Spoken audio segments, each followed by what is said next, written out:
My most important role is that of a parent of a beautiful child who was diagnosed in 2000 with 22q11.2 deletion syndrome.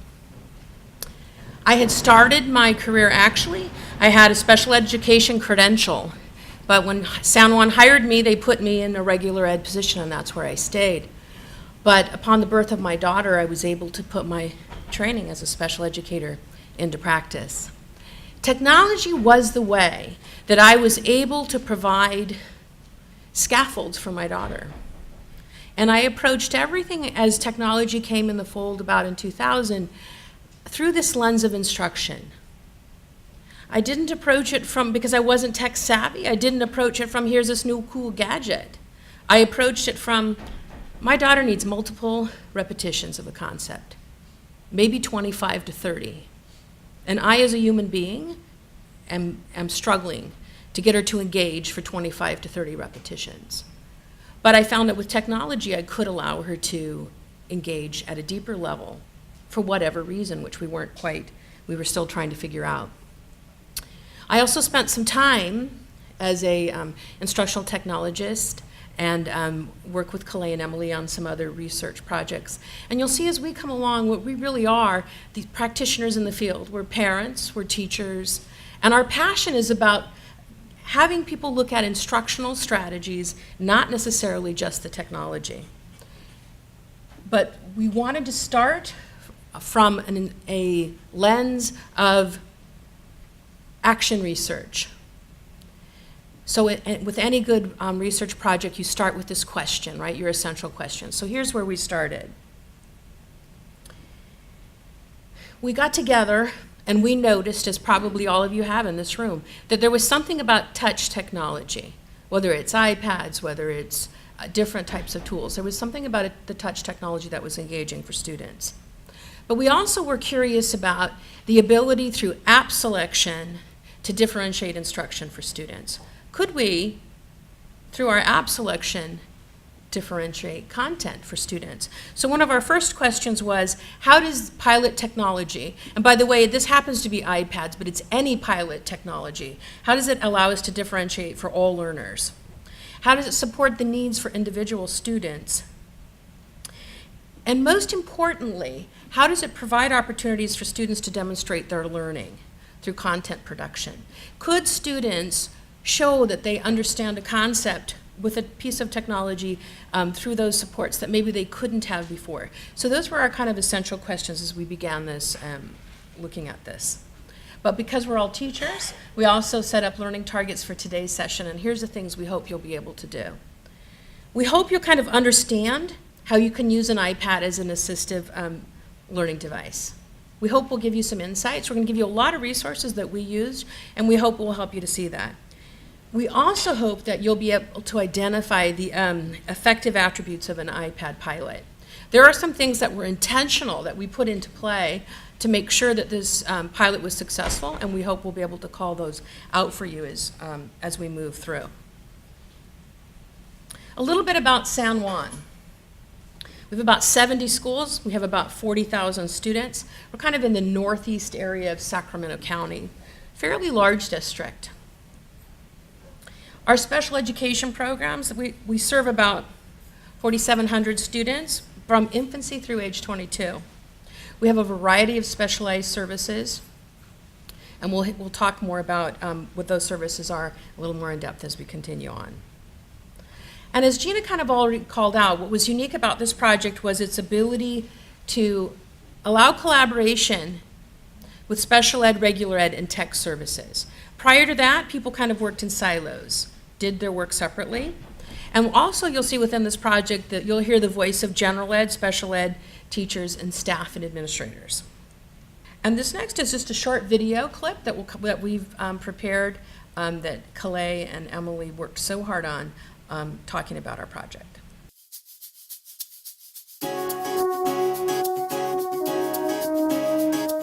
iPads in the classroom has opened up a whole new realm for students. They attach to the technology naturally, so it's opened up a new way for them to be creative and take content and use it really in a quicker, more intelligent, more creative way. I think it's critical. We say that this technology is the future of education, but it's really not. It's the here and now of education.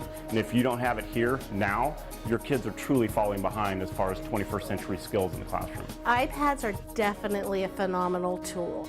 My special ed students are reluctant to get up and present, for example. When they have an iPad and using that technology, they are enthusiastic to get up in front of my class and hold their iPad and talk about their concepts in their iBooks, and they are not afraid, they're not nervous, they're not shy, and they're very proud of it because they're able to be successful. Staff and parents as well. By seeing schools, especially Woodside as a K-8 school, integrating this technology from kindergarten all the way up through 8th grade, they've been more excited about the ways in which students are learning, the possibilities of what the learning is going to look like in the future, getting behind initiatives to bring more technology onto the site. The iPads have brought this buzz around campus of, wow, look what we're going to be able to do next year, and what cool new things are my teachers going to come up with. Flashcardlet. So open that and you'll get right to here. Another thing that's really been a big help is for support and redoing formative tests. To redo quizzes and tests, as having 100-something students, I wouldn't be able to keep up with the paperwork if I was doing it all by paper. But having it on our School World website, the grades get automatically done. I can go check the grades. They can do it multiple times, and I can put them in my little communal back room with somebody, and they can take them there on their own time where other people are working. So that's been a really big help. We're getting great support from the district to learn how to use them, to learn how to use the teacher aspects. In this program, we're using Khan Academy for teaching math. It has video, it has questions, it has examples, and it also has teacher information. So we can keep track of how many minutes each our students are working. We can keep track of what problems they're working on. Seeing the classrooms that are really implementing the iPads this year, you do not see behavior problems going on. The kids are engaged in what they are learning. So it's really increased, I think, instructional time because you're not dealing with behavior problems, and just getting the students a lot more interested in the subjects because they're using a tool that they're familiar with. Children, I think, see those as perhaps a fun thing to get to use, but everything they're doing on those is extremely educational. It isn't just playing with an iPad. For example, in PE, I went out to watch an iPad lesson, and they were not only checking heart rate, but they were also at that point learning how to video each other so they could make sure their form was correct for push-ups and sit-ups, and so there were other applications that they were using. I have found apps that closely fit their goals, and a lot of times they're similar in groups of students, and then each kid knows to go to their app. When it's time for math groups, they have a choice of 2 or 3 apps that those are appropriate for them, and they go to them, and I think it gives them that they're excited about that app. They know that it's the app for them, and it gives them that agency, that control of, I get to choose what I'm learning today, even though actually in the background I'm choosing which range of things they're learning. In the past, for my students, their curriculum has looked so incredibly different from the curriculum of other students. And of course on an iPad, what they're working on still is pretty different from what a second grader would be working on, but they're holding an iPad. It looks the same. And what we've learned from this is that one size doesn't fit all. So 2 things have changed. The style of learning has changed, and the style of teaching has changed. Through this process, our teachers have become more coaches and been able to use real-time data to support students in their learning, and students also have been able to assess where they are right here and now and get the support they need. Scoot a little bit closer to Chloe if you could. Go that way. Thank you, honey. Okay, and I'm going to take her picture like that. At first I thought it was going to be difficult, but it turned out to be pretty easy once you understood the management of it, assigned the kids the numbers and started slowly. I thought it was just an amazing addition to our normal curriculum. We start every day with iPads. When we first started with iPads, we used them in more of a remedial sense at first to shore up skills in reading, practice math skills, which we still do each day. But now we have taught the kids to do a lot of creative programs, which to me has been the most exciting part. I think it helps kids understand the storytelling process. They understand applications between applications. They're able to start in one, end in another, make a little podcast or video. They're able to do a lot of things I didn't imagine kindergartners would be able to do. I try to use them mostly for a production tool. So we use Book Creator, and we did our writing workshop on those. We did literary nonfiction books, and they're awesome. Like little second graders did these awesome books that you would not ever get them to do otherwise, I don't think. I think what it did overall was it just fosters that culture that we have here of each student is an individual learner, that everybody has a different pace that they learn at. Differentiation for each student and personalization is so important for our students that this has kind of opened up another door for us as far as giving them specific goals, giving them a very focused goal. And it's also very entertaining. It makes their academic life even that much better.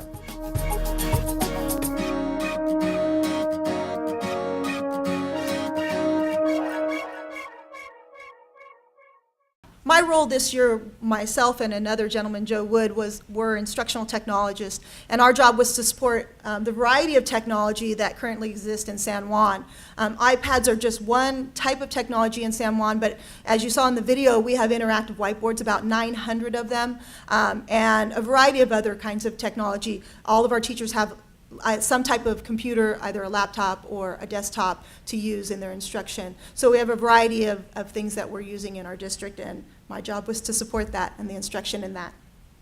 So what do we do in the project? Kind of want to give you that high view of that project. So Cheryl talked about the intentionality of this project. We had a comprehensive rollout, and these are some key factors. The comprehensive rollout was one of them.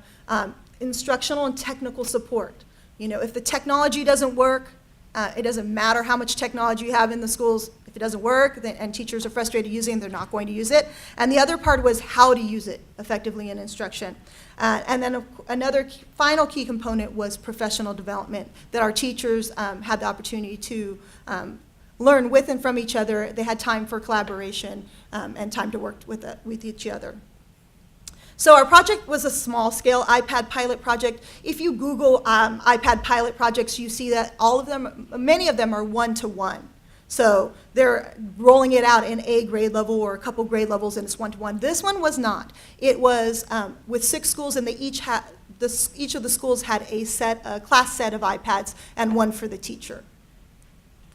There were 6 schools involved that were 2 elementary, Cameron Ranch and Mariemont Elementary, Woodside, which is a K-8 school, Carnegie is a middle school, and then 2 high schools. So we had the range K-12.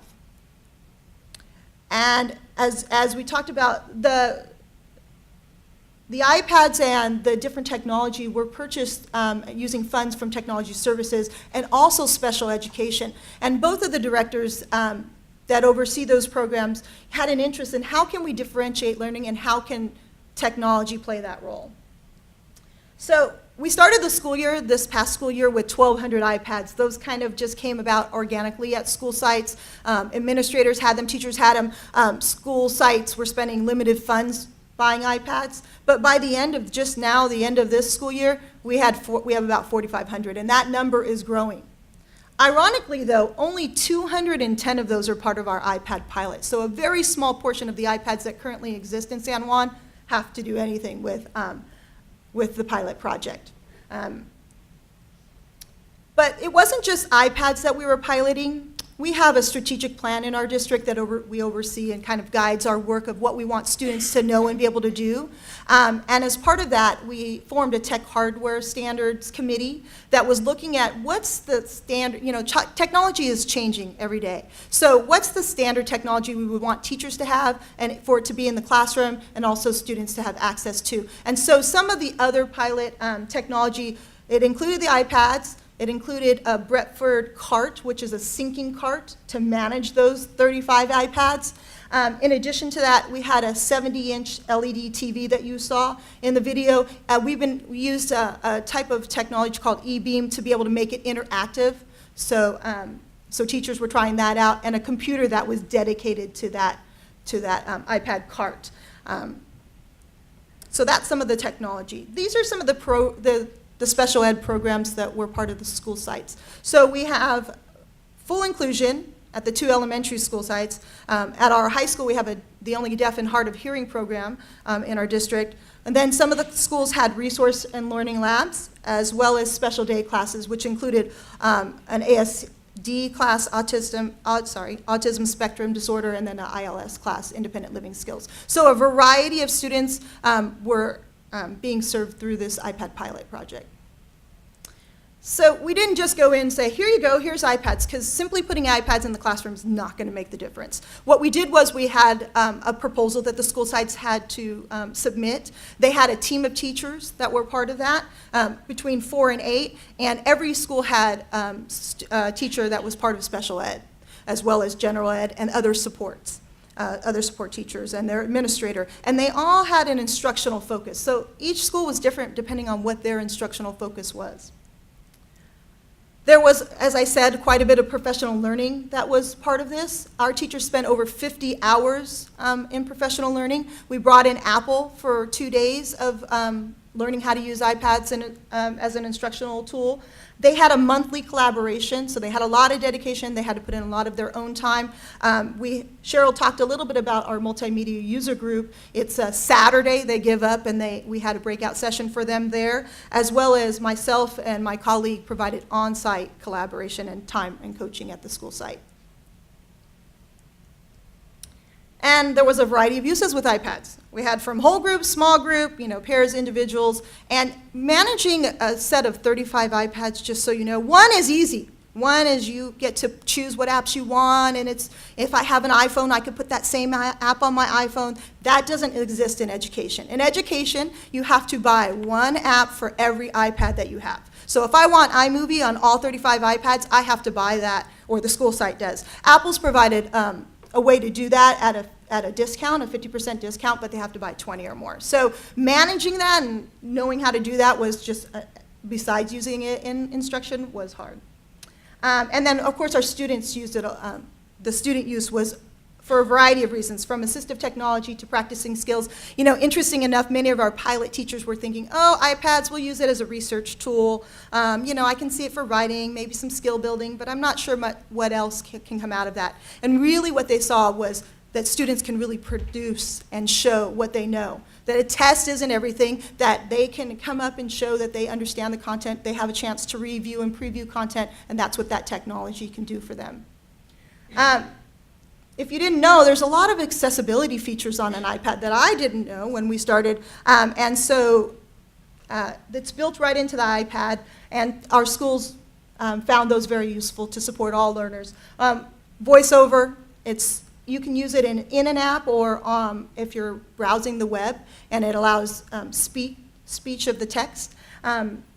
You can zoom the entire screen, and these features can be turned on and off.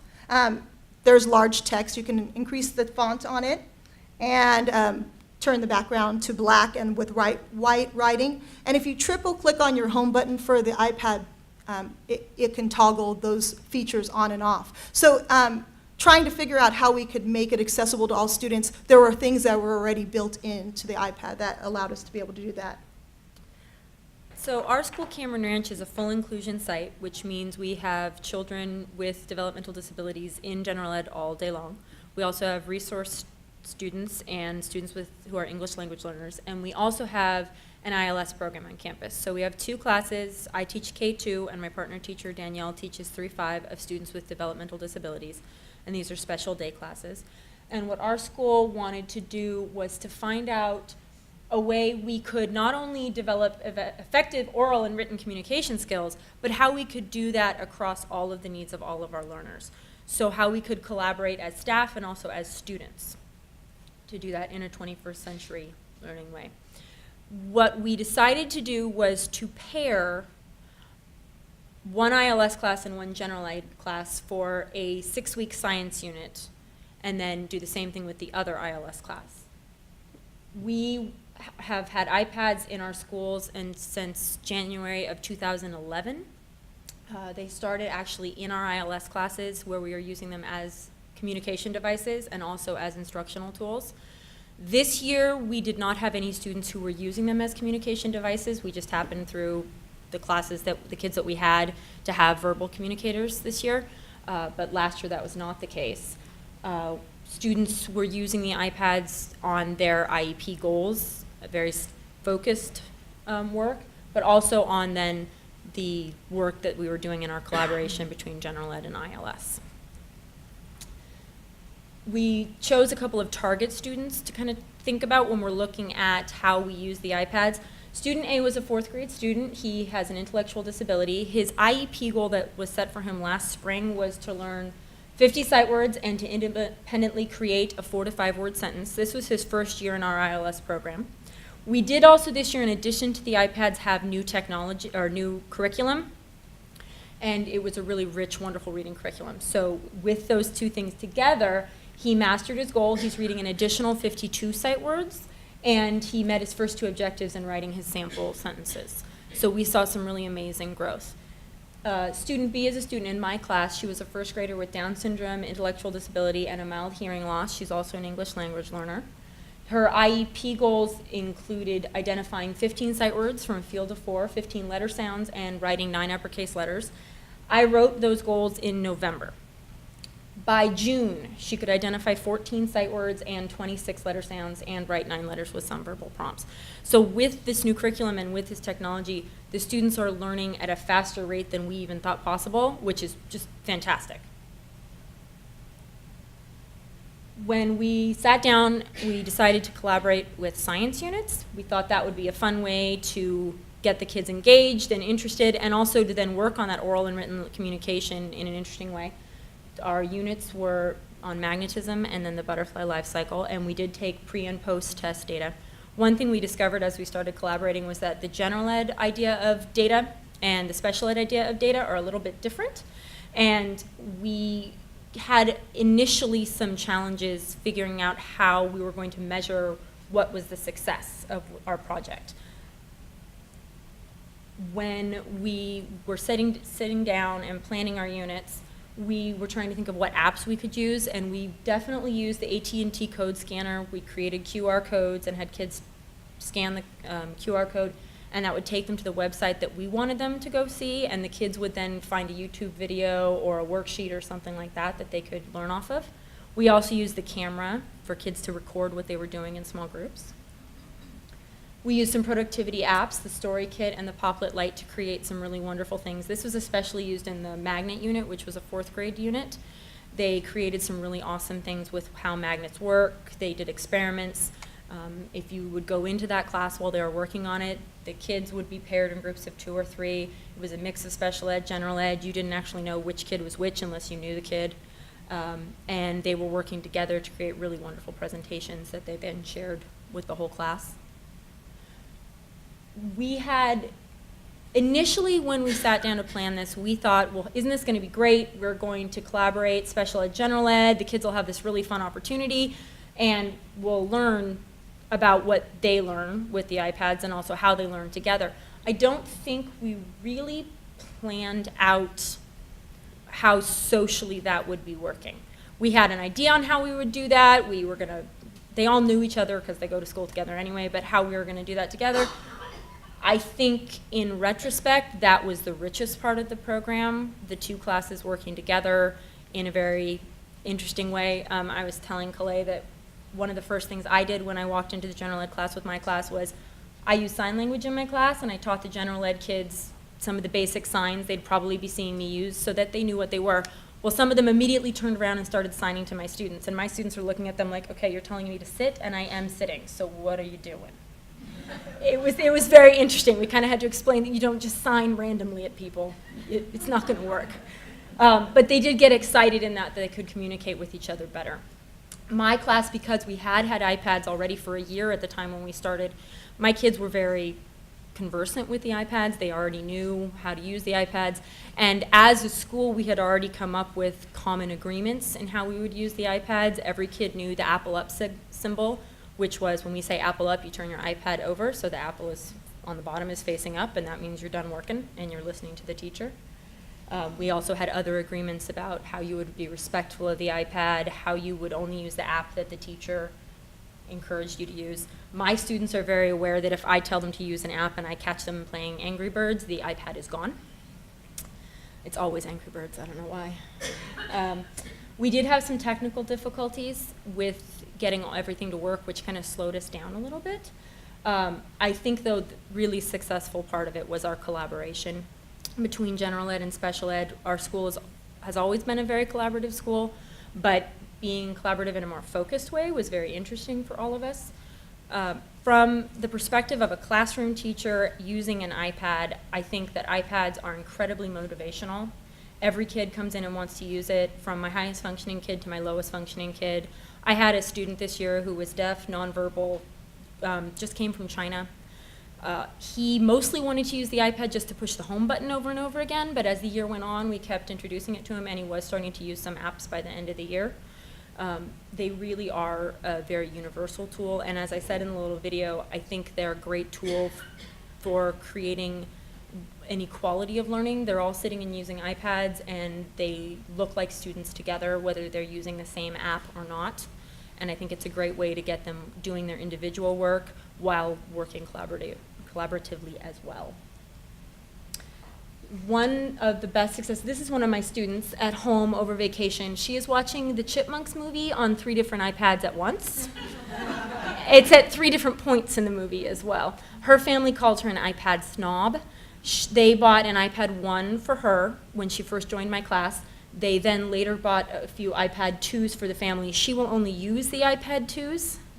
The iPad 1 gets left on the table.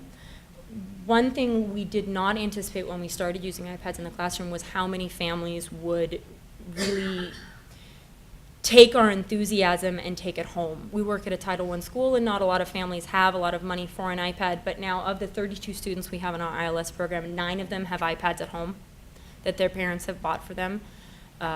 Their parents often ask us what apps we use so they can purchase the same apps at home.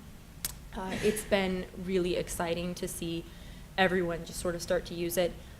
I love having an iPad in class for many reasons, but one thing that's really wonderful is being able to take a screenshot or a little video of what a kid is doing and send it to their parents, email it to their parents. Their parents love it, and many parents have started emailing me videos and screenshots back. So I'm getting that communication between home and school, which is really awesome. One other way that we used iPads in my class this year, we have a story time, and I often use the iPad to put it up on the smart board in front of this class for us all to read the story together. It's big, it can be interactive, it's very exciting. Another way I use that is when I have a new app, I use that opportunity to demonstrate for the whole class how the app can be used. So I'll plug the iPad into the smart board, and in front of the whole class we'll practice it together, we'll take turns, and it's a really nice way to introduce it as we go. One of the biggest questions for us is what app? What app do you use? And so on our iSan Juan page, the ipad.sanjuan.edu, we do have some suggestions on different apps that you can use. As a culmination to this project, I'm in the process of writing an ebook, an electronic book. I'll show you a little bit if we have time at the end of that book that really goes more in depth. You know, an hour and a half on a year's worth of project would be really hard, but some of the things that our schools did collect were, you know, what apps they used and for what reason. It wasn't what app should we use, it's what's the instruction, what's the instructional goal, and then what app would best support that. So that's a very different way of looking at it. Instead of here's the tool, now figure out how to use it. It's what's the instructional goal, and then what app would best support that. So let's look a little bit at each of the schools. Mariemont's the other elementary school. It's a full inclusion site. They wanted to know how to use technology to support effective instruction for all students at their school. That was their instructional goal. It's kind of a pretty broad goal. And the groups that were involved was a kindergarten teacher. Then they had 2 special day classes, a K2 and a 3-5, and their teacher, and the only physical education teacher, which was kind of interesting.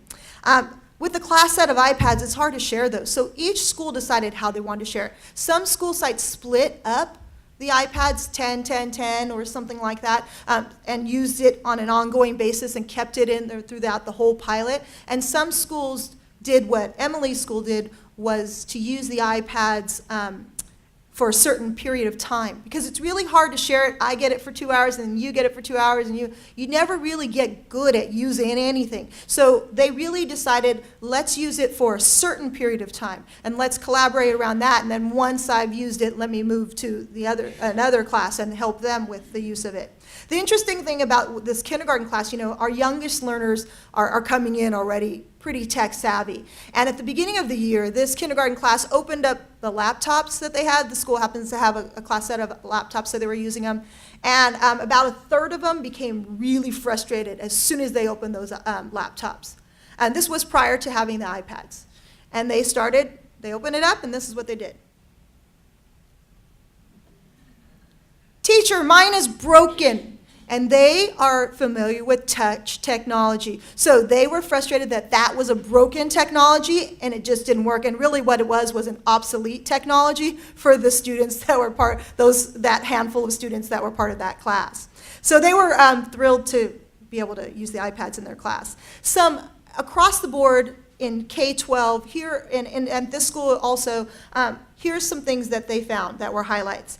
Increased time on task, whether it was PE, using them in kindergarten, or their ILS classes. Increased motivation, lots of hands-on, and a confidence in students that they didn't see before, an ability for them to demonstrate what they were learning. Here's what some of the teachers are saying at that school, at Mariemont. As teachers of students with autism, we have been able to create visuals for lessons quickly and easily. These visuals are an integral part of our lesson for students with autism. So it's an easy way to bring that visual in and help their students see what they needed to see. The ease of use for the student has far surpassed any other device we have used previously. Using iPads as a motivational reinforcer helped get students excited about learning, excited about using iPads, and in turn we saw a direct correlation with increased positive behavior. The teachers that were part of the special day classes, one of them said that they had an IEP meeting and they met with the parents and they said, now we have a recreation goal that we added to your child's IEP. And the parent said, we've never had a recreational goal. And they said, well, the iPads have been that motivational for your student, and now they're using it to help, that they have to earn that use of the iPad, and that was something that was motivational to them. This is an app that that class used as an augmented and alternative communication device. They said touch chat. Some people use Proloquo, but they really liked touch chat in their class. They said it was easy for students to use. They could add different pictures for their students, of their students that they took with the camera or with the iPad, and they could easily create vocabulary and things. So this was an app that the teachers really used, and that school they did use it for communication.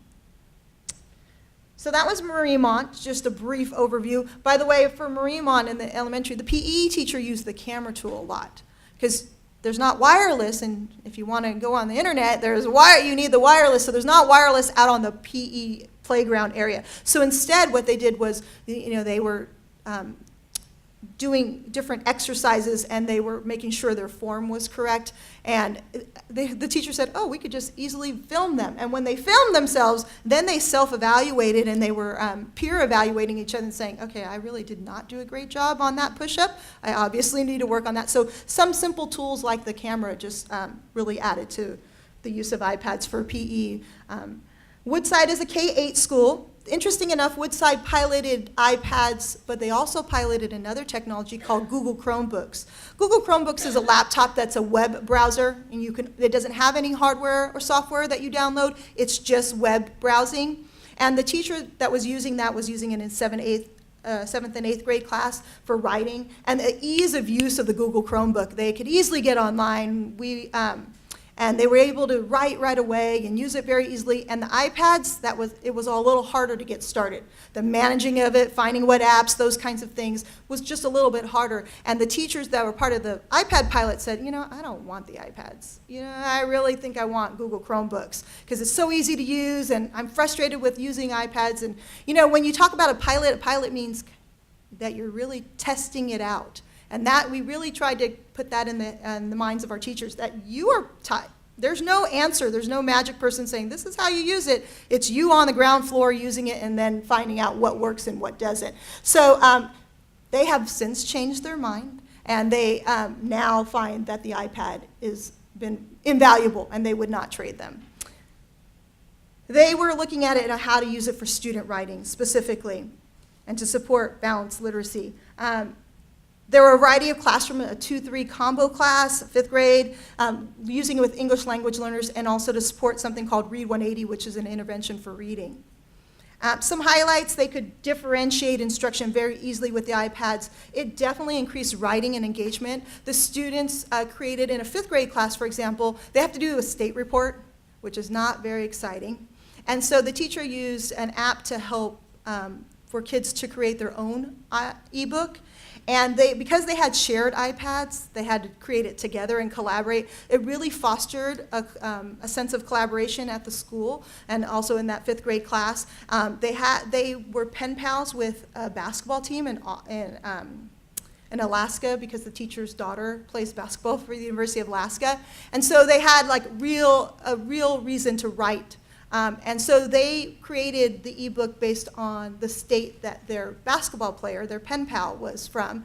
And they wrote a story, a narrative, but they embedded real facts about the state. They only have 12 iPads in that classroom. They split them up into different sets per the different teachers. And so they only wrote about 12 states in their books. Well, during their free time, these 5th graders saying, what, we don't have 12 states, we have 50 states. So could we write some more books? And during their free time, these kids were writing more books. At open house, they were sharing them with their parents. And when we had that kind of enthusiasm about writing, which kids initially were saying, I hate writing, I dread writing, it's so hard, there's something there. Here's what some of the teachers were saying in the 2-3 combo class this year. It gave the teacher an opportunity to meet that wide range. 2-3 is a huge range, so they could really meet the needs. It increased student voice, motivation, engagement for what we want our students to be thinkers, but we also want them to be advocates for their learning, and that's really what the iPad gave them. Here's some apps they use. One is called Sonic Picks. They created podcasts. The other one is Book Creator, where they made their books for their state reports, nonfiction, literary fiction. Here's some examples. Some of their English language learners also made some books. Here's an example of their ebook. This student was a newcomer this school year to the United States and was writing some information about their life. So it was easy to embed pictures. In this particular book, you can also embed sound, so they were able to talk in there. Here's the same book. Hi, I'm Cameron. I'm Nick. And I'm Veronica. Welcome to our podcast. Today we are going to tell you about homophones. Homophones are words that sound alike but have different meanings and different spelling. 2 examples of homophones are whale and whale. Whale, W-A-I-L, is screaming. This is a photo of a kid whaling. Whale, W-H-A-L-E. This is a photo of a killer whale. So remember, homophones are words that sound alike but have different meanings and different spellings. What? Dismiss. That's a podcast, so it has visual, but they're talking in it. They had to really collaborate together, and of course, this time they were talking about homophones. The nice thing about this is that the teacher also has a website, so she was able to post that on the website for parents to access. I think sometimes parents are looking, as Emily said, for a glimpse into what their child does every day, and they don't always get to see that, and the technology allows us to be able to do that. Here's some data also. So English language learners, there's a test they have to take called a California English Language Development tests, and these are some scores. There's a teacher there that supports English language learners called an ELIS, an English Learner Instructional Specialist, and she works at 2 schools. One has iPads, Woodside, and the other one does not, Lycan. And so out of a sample of 5 students, the top score, the students all started about the same level, level 2, level 1, and then in the school that didn't have iPads, about the same level. And here's the reading level at the end of the school year from 14, 16, 10, 10, 15, these are different reading levels, to 2, 6, 3, 4, 16. The students who were using iPads had made an incredible growth. Is it the iPads in and of itself? I would say no, it's not just iPads, because just giving a teacher an iPad does not make good teaching. What makes good teaching is the support that goes along with it and learning how to use it instructionally. They use something called Tumble Books. It's fairly inexpensive. It's an online series of books. So I think about $450 for a site license for the school. The nice thing is the school can put it on their website, a direct link, and parents can also access it. It does have books in Spanish as well, and it has books for the iPads. So their students, they're audio books, so it can read it for them, or it can read it to them, and they get to hear that language, especially for our second language learners. They get to hear what that sounds like, and they can repeat it and also listen to it at home. So they use audio books to help with the reading levels.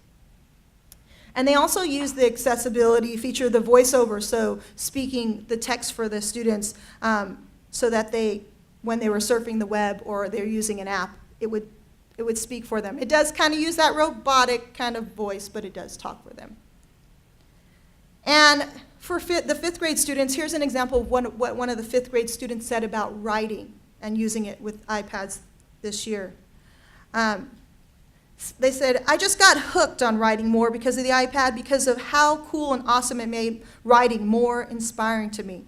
But kids from next year, if you're reading this, you guys are going to have a wonderful time and also a great experience for you guys. Have a fantastic time with working with the iPad, making writing interesting, So, I mean, that's from the voice of a kid that's saying, I didn't really like writing. And now they're saying, I love it. And it's made a difference. And it's interactive, and it's a way that I can learn. It's meeting different learning styles. So Carnegie is the middle school that was using iPads. They used it for a variety of subject areas from history, math, language, arts, as well as they had a technology elective. Here's the classes they were using it, and they had some ILS classes using it as well. Some highlights for them is they felt that it really enhance the 21st century learning skills. We talk about 21st century like it's new. We're the 12 years into 21st century, but the teacher talked about it. He was the teacher from the school was the first one on the video that said it's the here and now of technology, not the future of technology. We're using it here and now. They did a lot of teamwork and collaboration, and that school wasn't necessarily one that did a lot of collaboration initially, but it really brought that enthusiasm to their school, and they used it in a variety of settings. So the administrator is saying some things about it. As an administrator, it's been a very exciting experience to watch the enthusiasm of having an iPad pilot on your campus and expanded from just a few teachers to the whole school. And many of our pilot schools this year will be having what they call demonstration classrooms. So they really just got started using, and they started finding their stride, and then the school year ended. So instead of just letting anybody use the iPads, for right now, they're still going to be using it so that they can continue to learn about how to use it better, but then other classroom teachers can come in and use it as well. As teachers and students have become more familiar with using this tool, it's easy to observe how comfortable many have become with making it part of their planning, teaching, and learning every day. And they weren't, they had another tool in their toolbox to use in the classroom. They used Comic Life, and they used it to create movie posters for the content they were learning about. Here are some examples from students. They were learning about Lewis and Clark. And this is a collaborative movie poster that they created. And, it was, because it's comics, who doesn't love comics? They loved it, and they were just really excited about showing what they know in a different way. And here's another one about Theodore Roosevelt. So students, what did you like most about using an iPad in that lesson, the comic life? 45, almost 46% liked that they could access information readily. 30% liked the interactivity, and 20% liked learning at their own pace. There were only 4% of the students that said, I didn't really like using iPads.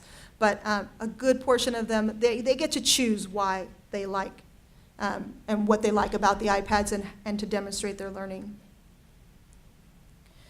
When we get into our high schools, they targeted some groups that have been traditionally failing some subject areas. In this particular high school, Del Campo High School, it has about 1,900 students.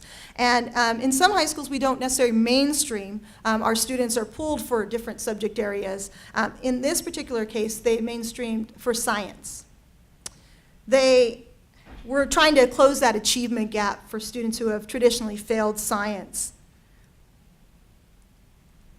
And they used it in the integrated science class, and their special ed teacher created a science and learning center to support the content that was being learned at in the integrated science classes. Some highlights of this was it increased student achievement. So they looked at students who were special education students. They scored far below basic on standardized testing and previously failed, had a D or an F in science. These were 9th graders, so in middle school they failed science. And they were co-enrolled in the Science Learning Center, 100%. Now this is a small number. We're talking about 12 students, something to that effect. Students, 100% of those students who were in the science lab and integrated science classes had a C or a better. So we have kids who traditionally have failed science are now passing and wanting to continue to take science, which is also what we want. Here's what the special ed teacher that was part of the learning lab said. I attended somewhere around 54 hours of training, including a Saturday MUG training. I found the training invaluable to the lack of my knowledge in technology. I went from using an overhead to a 70-inch computer screen and student iPads. Now this teacher, the first day I walked in and said, hey, here's your iPad. She said, I don't think I know how to use that. I said, well, that's why we're part of this pilot. You're going to get to use it. I said, do you have an iTunes account? I really don't know what you're talking about. To now, I know exactly what you're talking about. I know why it's going to make a difference for my students, and I see how it has made a difference. To now, the spokesperson at the school saying, okay, iPads are making a difference. And the training that goes with that. They used iMovie. The science teacher, David Idem, he's a great teacher, but was saying, I think iPads, I'm going to use them for research. And he soon found that really he needed to use them for more. So students did use it for research, but then they started creating their own iMovies. I am an instructional assistant. I assist the learning or helping students that are being integrated from special ed into regular ed classes. We are in classrooms helping them with their interactive notebooks, and seeing the technology in classrooms has really helped. I've seen a change in how the students are learning. They are able to advocate for themselves. We're teaching them how to be able to get in there and look for themselves what that homework was, or how did they do on that test, or how can I access that information that I didn't get when we were taking notes, because our teachers are so good at putting that all on the websites for the students and showing them how to get there. And it's been very educational for myself as well to see these students blossom. So Dawn is an instructional assistant at that school. She supported the integrated sciences classes as well as the science labs. And students had an opportunity to preview content, so they could front load the content so they understood what they, had more time to learn more about it. Then they supported in the classroom as well as outside of the classroom, back into the science lab, being able to support and review it and see it. And what the teachers told me, as well as the instructional assistant, is before, kids just were inundated with a lot of information, a lot of content, didn't understand it. And because they had a lot of opportunity for review and practice, as well as to preview that content. They actually knew the content, and they were the ones who, you heard the special ed teacher in the video that said, my kids aren't afraid, they're not shy, they're the first ones to raise their hand now, and that didn't happen at the beginning of the year. Now these kids are saying, okay, here's what I know, and now I'm showing it on an iPad, and here's the information I've learned in science. And the last high school is Mesa Verde High School. It's a smaller high school, it has about 1,000 students, and they were targeting students who have traditionally failed algebra.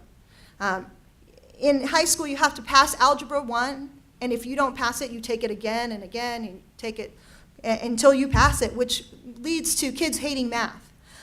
So they really wanted to target the students that have already had at least failed Algebra 1 time. So they had Algebra 1A, 1B, which is splitting the algebra year in half. They had a special ed class, as well as the California high school exit exam. They were helping students prep for that as well.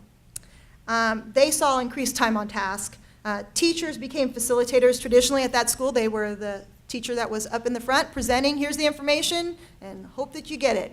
And not that they didn't try other things, but just having a bigger caseload in high school. As an elementary teacher, I see my students all the time, every day, all day, and they don't necessarily see them. They see them that one period, and that's it. So they really wanted to be able to make the most of their time. They did a lot of one-on-one time with students, and they had a lot of information. They used an app called Khan Academy. You might have heard of Khan Academy. It's video. It allowed them to self-pace algebra for students. It increased that one-on-one time. The teachers became the facilitators and coaches, and they started pulling small groups and targeting students because they had that real-time data. So students knew finally what they knew, what skills they still needed to work on and what they already knew and were able to do, and teachers had that information and could pull small groups for that. Here's some information about the students that were part of the pilot in that high school. Would they take additional math? About 66 students. So 56 said yes, they would continue to take another math. Before, they were ones to say, no, I will not be taking any more math, especially if I failed it.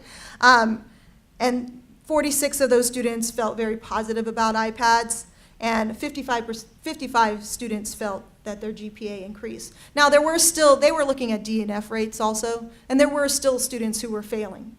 But they also weren't doing the work. They missed 30 days in a semester, so there were other factors that were involved. And what that school learned, at least what they talked to me about, was that just because they gave them Khan Academy and they had like a list of different skills they wanted to practice, that wasn't enough. They needed to actually pre-teach it or do a small mini lesson. So they're going to revise how they're going to use that Khan Academy. But what it did do is kids were getting online at home because they could access Khan Academy at home, and they could review and watch the video as many times as they needed to, and that really helped them.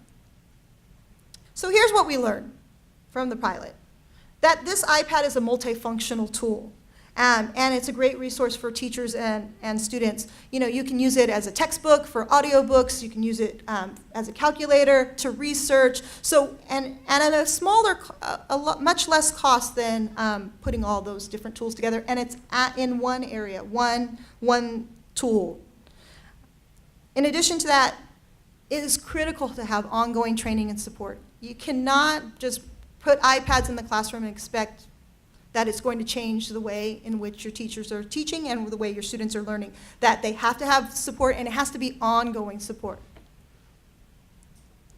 There needs to be time. Our teachers talk a lot about not enough time for collaboration, so there needs to be time for the collaboration, and the school sites had to dedicate some funding to be able to do that. So there was some in-kind expectations from the schools. They had to put $1,000 aside for apps, as well as to be able to provide funding to have sub-release time for their teachers. They had 2 sub-release times to have the Apple training, and 2 sub-release days the whole day for them just to collaborate together as a team, which was essential and critical to this pilot. And also a big one, that you have to learn with and from your students. Some people weren't open to that, and you really have to take those teachers who are willing and the students and be open to students showing you that what they know. And the productivity and skill building apps, the productivity apps were key that we didn't really think of initially. We were like, oh, there's an app for that skill. But instead it was, here's an app like iMovie or like the Book Creator, and here's what students can do with that app. And we didn't really know that at first. What we gained, we have teacher leaders now, and we have model classrooms. As I said, we have 4,500 iPads now in our district, and that number's growing. So now we have some places, grades K-12, that we can send teachers to say, here's what it looks like, or for them to see some video that shows how it's being used. We are able to personalize instruction and learning for our students, no matter what their learning needs are.